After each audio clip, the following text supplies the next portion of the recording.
Aula de número 24, Palavra Poderosa. Louvado para todos sempre seja o nome do Senhor Jesus Cristo. Através do Instituto Superior Formação de Guerreiros, vamos estudar juntos a Palavra de Deus.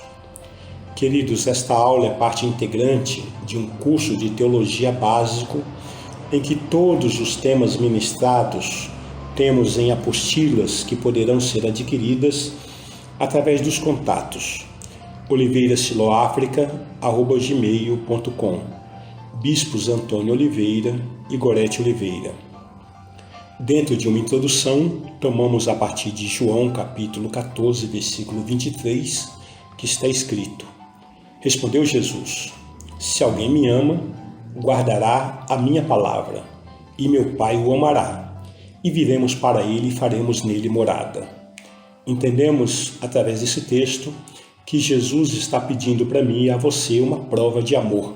E essa prova consiste em guardar a sua palavra, ou seja, conhecer a palavra e praticar a palavra, e assim nós guardamos e dessa maneira nós provamos que estamos amando a Jesus. Entenda que a maior dificuldade das pessoas não é crer em Deus, e sim obedecer a Deus. Você pergunta para as pessoas: você crê em Deus? Creio. Você crê que Deus é bom? Deus é bom. Deus é Pai. Agora, a segunda pergunta é a seguinte: você obedece a Deus? Você conhece a palavra de Deus e você segue os mandamentos? Aí vem uma série de desculpas em que muitas pessoas se escondem atrás dela para não caminhar com Deus. E assim, essas pessoas evidentemente não amam a Deus, não amam a Jesus. Portanto, a prova que ele nos pede é essa: guardarmos a sua palavra. Dentro do tema O Plano da Salvação, estamos fazendo uma abordagem sobre a conversão e vida com Jesus Cristo. Eclesiastes capítulo 2, versículo 26, está relatado que o pecador trabalha para o justo. Veja o que está escrito: porque Deus dá sabedoria, conhecimento e prazer ao homem que lhe agrada, mas ao pecador dá trabalho para que ele ajunte e amontoe, a fim de dar àquele que agrada a Deus. Também isto é vaidade, correr atrás do vento. O que nós entendemos? Que Deus dá sabedoria, Deus dá conhecimento e Deus dá prazer àquele que agrada a Deus. Mas ao pecador, aquele que está na prática do pecado, fazendo coisa errada, aquele que não quer saber de caminhar com Deus, Deus dá esse o quê? Trabalho. Ele trabalha bastante, ele ajunta bastante, ele se consome numa vida de trabalho, numa vida de correria, para realizar projetos, conquista, para vencer, e depois ele acaba transferindo esta riqueza para o justo, para aquele que agrada a Deus. Esta é a condição entre o pecador e o justo. No Salmo 91, é um salmo que tem 16 versículos, que é um salmo para os filhos de Deus, evidentemente, não é para todos. Não adianta alguém abrir a sua Bíblia em casa e deixar aberta no Salmo 91. Isso virou um amuleto, isso é pecado, isso é maldição. Você querer usar a Bíblia como objeto de sorte. Mas para aqueles que realmente, olha, o texto começa dizendo o seguinte: o que habita no esconderijo do Altíssimo e descansa à sombra do Onipotente. É aquele que habita, é aquele que mora, é aquele que está, é aquele que faz morada, não aquele que pretende, não aquele que acha bonito, é aquele que realmente conhece a palavra de Deus e esse pratica a palavra de Deus. Esse realmente habita no esconderijo do Altíssimo e descansa à sombra do Onipotente. Diz ao Senhor, meu refúgio e meu baluarte, Deus meu em que confio, pois ele te livrará do laço do passarinheiro e da peste perniciosa. Cobrir-te-á com as suas penas e sob suas asas estarás seguro. A sua verdade é pavês e escudo, não te assustará do terror noturno, nem da seta que voe de dia, nem da peste que se propaga nas trevas, nem da mortandade que assola ao meio-dia. Caiam 1000 ao teu lado, 10.000 à tua direita, tu não serás atingido. Somente com os teus olhos contemplarás e verás o castigo dos ímpios, pois disseste: o Senhor é o meu refúgio. Fizeste do Altíssimo a tua morada. Nenhum mal te sucederá, praga nenhuma chegará à tua tenda, porque aos seus anjos dará ordem ao teu respeito, para que te guardem em todos os teus caminhos. Eles te sustentarão nas suas mãos, para que não tropeces em alguma pedra. Pisarás o leão e a áspide, calcará aos pés o leãozinho e a serpente, porque a mim se apegou com amor, eu o livrarei. Pô-lo-ei a salvo, porque conhece o meu nome. Ele me invocará e eu lhe responderei. Na sua angústia eu estarei com ele. Livrá-lo-ei e o glorificarei, saciá-lo-ei com longevidade e lhe mostrarei a minha salvação. Veja, queridos, que são 16 versículos de pura promessa. Promessa de Deus, decreto divino, proteção do Todo-Poderoso para aqueles que moram, aqueles que estão, aqueles que caminham com Cristo, aqueles que são filhos de Deus. Aqui eu quero só chamar a atenção no versículo 11, que diz que é Deus que dá ordem aos seus anjos ao nosso respeito. Então não há nenhuma possibilidade de alguém, quem quer que seja, ainda que seja cristão, dar ordem para anjo. Anjo não obedece em ordem divina, ou melhor, do homem, diretamente do homem. O anjo foi criado por Deus e só obedece ordem de Deus. É Deus quem dá ordem aos seus anjos ao nosso respeito. Então você precisa dos anjos, você pede a Deus para Ele enviar os seus anjos para a causa que você necessita. Então é dessa maneira. E assim os anjos vão te ajudar e vão te servir, conforme diz em Hebreus 1:14. Jeremias capítulo 18, versículo 4 até o 6, nós temos uma revelação que devemos nos entregar totalmente ao nosso Senhor, sem autonomia, sem padrões e sem reservas. Diz o seguinte: como o vaso que o oleiro fazia de barro, se lhe estragou na mão, tornou a fazer dele outro vaso, segundo bem lhe pareceu. Então veio a minha palavra do Senhor: não poderei eu fazer de vós como fez este oleiro, ó casa de Israel, diz o Senhor. Eis que, como barro na mão do oleiro, assim sois vós na minha mão, ó casa de Israel. Deus, amados, está nos mostrando aqui que nós devemos nos entregar a Ele sem reserva. Como o oleiro pega o barro e do barro ele faz um vaso segundo o seu parecer, segundo a sua vontade, segundo o seu querer, segundo o seu plano, segundo o seu projeto. Então o barro não tem como questionar. Não pode dizer para o oleiro: olha, eu quero ser um vaso pequenininho, olha, eu quero ser um vaso grande, olha, eu quero ser um vaso forte, um vaso robusto.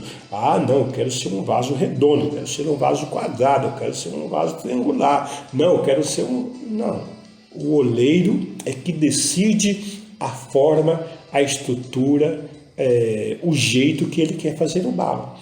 Assim é Deus. Deus decidiu sobre a minha vida, decidiu sobre a sua vida, foi Ele que nos constituiu, Ele nos deu habilitações, Ele nos vocacionou, Ele nos colocou em questões climáticas, Ele nos colocou em questão geográfica. Eu nasci no Brasil. Não, eu preferia ter nascido nos Estados Unidos. Não, eu gostaria de ter nascido no Canadá. Não, eu gostaria de ser europeu. Não, eu gostaria de ser africano. Não, Deus escolheu cada um para a sua determinada proposta de Deus. E no lugar onde Ele colocou, Ele trabalha na sua vida e você glorifica o Senhor e busca em Deus qual é o plano dele, a vontade dele para a sua vida, sem questioná-lo, porque nós somos vasos na mão do oleiro e ele opera da forma que ele quer. Então, queridos, o que acontece quando nós nos convertemos? Bom, eu era ímpio, eu era pecador, eu era mundano, eu era injusto e agora eu me converti. O que acontece? Acontece que nós aceitamos o sacrifício de Jesus Cristo. O sacrifício ele deixa de ser histórico e passa a ser real, vivo e eficaz na minha vida. A obra que Jesus realizou na cruz do Calvário. O que mais acontece? Nós morremos juntamente com Cristo para o mundo e ressuscitamos com Ele para a vida eterna. Ou seja, a morte de Jesus na cruz do Calvário representa ali a morte do pecador. Ele proporcionou para que eu e você estivéssemos com Ele na cruz. Nós morremos com Ele na cruz. O nosso homem pecador, a nossa natureza terrena, a nossa natureza carnal morre com Cristo e aí nós ressuscitamos com Ele para a vida eterna. O que mais acontece? Todos os nossos pecados são perdoados. O que mais? O sangue de Jesus nos purifica de toda injustiça. Tem mais. O Senhor morre em nosso lugar, sendo chamado de Filho do Homem, e nós somos chamados de Filho de Deus. Participamos do reino de Deus, somos chamados de filhos, e assim nós passamos a ser herdeiros de Deus. Também tem mais. Recebemos o nome de Cristo, passamos a ser cristãos. Até então nós não éramos. Outra coisa, recebemos a marca dos escolhidos na palma das nossas mãos. Então as nossas mãos, quando nós levantamos as mãos, no mundo espiritual, nós temos a marca de Cristo aqui. Temos o nosso nome escrito no livro da vida. Com o Senhor existe um livro, o livro da vida, e Ele anota o nome de todos aqueles que são dele. Então nós temos o nosso nome confirmado, escrito no livro da vida do Senhor. Outra coisa, participamos das promessas de Abraão através de Jesus Cristo. As promessas que Deus fez a Abraão lá no capítulo 12 de Gênesis, nós passamos a participar dessas promessas e somos herdeiros dessa promessa aí em Cristo Jesus, conforme relata lá em Gálatas 3, versículo 29. Jesus entra em nosso coração e jamais nos abandona. O que mais? Nos tornamos templos do Espírito Santo. O que mais? Jesus, o Espírito Santo intercede por nós junto ao Pai. Tem mais? O Espírito Santo nos revela a sua palavra. Recebemos também a armadura de Deus, que é o capacete da salvação, o cinto da verdade, a couraça da justiça. Calçamos o evangelho da paz, o escudo da fé e a espada de dois gumes, a espada do Espírito. Também recebemos uma procuração assinada, ou seja, recebemos o próprio nome de Jesus. Nós passamos a ter legalidade, temos autoridade para usar o nome de Jesus. Então, isso nós recebemos. O que mais nós recebemos? O Senhor coloca o seu anjo ao nosso redor. Também o Senhor nos assenta ao lado direito dele mesmo. Nós estamos assentados com Cristo nas regiões celestiais. Também nós recebemos a vitória contra o inimigo e é só tomarmos posse, pois em todas as coisas nós somos mais do que vencedores. Outra coisa, ninguém poderá nos tocar, o próprio Deus é o nosso escudo, mas ninguém poderá nos separar do amor de Deus que está em Cristo Jesus. Ok? Então Jesus salva, Jesus cura, Jesus liberta, Jesus santifica e muito mais. Em 2 Testamentos, são mais de 8.000 promessas à nossa disposição. Aqueles que se tornam filhos de Deus, aqueles que se convertem. E o sangue de Jesus derramado? O que o sangue nos trouxe? O sangue de Jesus nos trouxe a vida eterna, nos trouxe justificação, purificação dos nossos pecados, aperfeiçoamento, nos trouxe vitória, nos trouxe proteção, nos trouxe libertação das enfermidades. E do que nós somos redimidos? A Bíblia nos mostra do que nós somos redimidos. Em Gálatas capítulo 4, versículo 15, diz que nós somos redimidos da escravidão da lei. Está escrito: que é feito, pois, da vossa exultação, pois vos dou testemunho de que, se possível fora, terias arrancado os próprios olhos para nos dar. Ou seja, Deus nos libertou, nós somos redimidos da escravidão da lei. Nós somos redimidos também da maldição da lei. Está escrito em Gálatas 3,13. Cristo nos resgatou da maldição da lei, fazendo-se Ele próprio maldição em nosso lugar, porque está escrito: maldito todo aquele que for pendurado no madeiro. O que representa isso?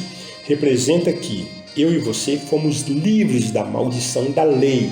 A lei de Moisés trouxe maldição. E nós vamos estar falando sobre essas maldições que estão escritas na lei. Mas o fato é que nós somos resgatados dessa maldição.